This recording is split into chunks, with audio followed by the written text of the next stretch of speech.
है तो राज्यसभा चुनाव का घमासान जारी है और बीएसपी ने इसी बीच व्हिप जारी किया है। अपने 6 विधायकों को लेकर के व्हिप जारी किया गया। ये 6 विधायक अब कांग्रेस में शामिल हो चुके हैं। बीएसपी सुप्रीमो मायावती के निर्देश पर बीएसपी मूल के 6 विधायक आगे जारी करें। और देखिए, राज्यसभा चुनाव का सियासी दंगल जारी है और इसी सियासी दंगल को लेकर के उदयपुर में कांग्रेस समर्थित विधायकों की बाड़ीबंदी जारी है। होटल आज ताज रावली में कांग्रेस के विधायक ठहरे हैं और आधा दर्जन विधायक आज भी उदयपुर पहुंचे, जिसमें पीसी चीफ गोविंद सिंह डोटासरा, मंत्री लालचंद कटारिया, मंत्री राजेंद्र यादव, अमीन कागजी, मीता चौधरी और रामकेश मीणा उदयपुर पहुंचे। पीसी चीफ गोविंद सिंह डोटासरा ने इस दौरान कहा कि हमारे पास तीनों सीटों को जीतने के लिए पूरा आंकड़ा है। भाजपा पर भी उन्होंने इस दौरान जमकर निशाना साधा। कहा, हमने नहीं, भाजपा ने छोड़ी है जगह। 10 वोट शेष होने के बावजूद एक समर्थित निर्दलीय प्रत्याशी को मैदान में उतारा है। लोकतंत्र में ये ठीक परंपरा नहीं है। भाजपा में यदि होती दम तो उतारते खुद के पार्टी के सिंबल पर प्रत्याशी। तो निशाना भी साधते हुए पीसी चीफ गोविंद सिंह डोटासरा आज पहुंचे उदयपुर और आधा दर्जन विधायक आज साथ पहुंचे। और होटल ताज रावली में अब जो बाकी बचे हुए विधायक हैं उनके पहुंचने का सिलसिला भी धीरे धीरे शुरू हो चुका है। और चलिए अधिक जानकारी के साथ में सहयोगी पूनम शर्मा सोलंकी इस वक्त हमारे साथ में उदयपुर से लाइव जुड़ चुकी है। पूनम, देखिए, आधा दर्जन विधायक आज भी पहुंचे, लेकिन कोशिशें और कवायदे यही जारी है कि जिस संख्या बल की बात हो रही है वो संख्या बल वहां पर मौजूद हो, लेकिन कहीं ना कहीं कुछ खामी, कुछ कमी रह गई है। अगर आज की बात करें तो मौजूदा तस्वीर फिलहाल क्या पूनम वहां पर?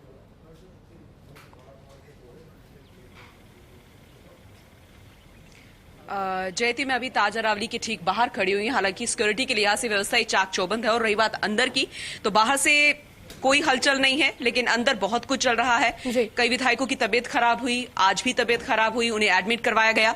लेकिन फिलहाल अभी जो इंतजाम की हम बात करें, इंतजाम पूरे विधायकों के लिए, क्योंकि 9 तारीख तक उन्हें यहाँ पर हैंडल करना है, उन्हें एंगेज करना है, उनके लिए मनोरंजन कार्यक्रम भी यहाँ पर रखने हैं। कल भी हुआ, आज भी होगा और आने वाले टाइम में भी और व्यवस्थाएं संभाली जाएंगी। लेकिन फिलहाल अभी जो सबसे बड़ी मुसीबत है नाराज विधायकों की, चाहे वो निर्दलियों को तो हालांकि मना लिया गया है, 1-2 रह गए हैं, एक में बलजीत यादव है, लेकिन उन्होंने साफ कह दिया है कि जो मुझे आश्वस्त करता है 75% आरक्षण को लेकर प्रदेश के युवाओं में, मैं उसके साथ जाऊंगा, चाहे वो कोई भी पार्टी हो।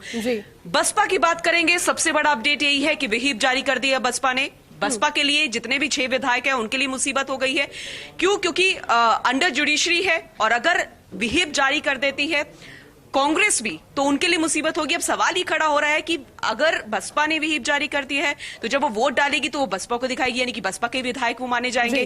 कांग्रेस विधानसभा से माना गया कि कांग्रेस के विधायक है, तो अगर वो कांग्रेस के विधायक है तो फिर वो व्हिप जारी करेगी, तो अंडर जुडिशरी है, तो ये उल्लंघन होगा सुप्रीम कोर्ट का। तो ऐसे में फिलहाल वो किसके विधायक है ये अभी समझ से बाहर है। अभी देखना होगा कि कांग्रेस इसमें क्या स्टेप लेगी, किस तरीके से बसपा किस पाले में जाएगी। और अगर वो ना कांग्रेस को या किसी को भी नहीं दिखाकर वोट ना दिखाकर अगर वो वोट डालती है, तब भी सवाल खड़ा होगा, क्योंकि उल्लंघन यहां पर होगा, क्योंकि विधानसभा की तरफ से उसे कांग्रेस के ही विधायक माने गए हैं, लेकिन बसपा ने साफ कर दिया है कि वो बसपा के ही विधायक हैं।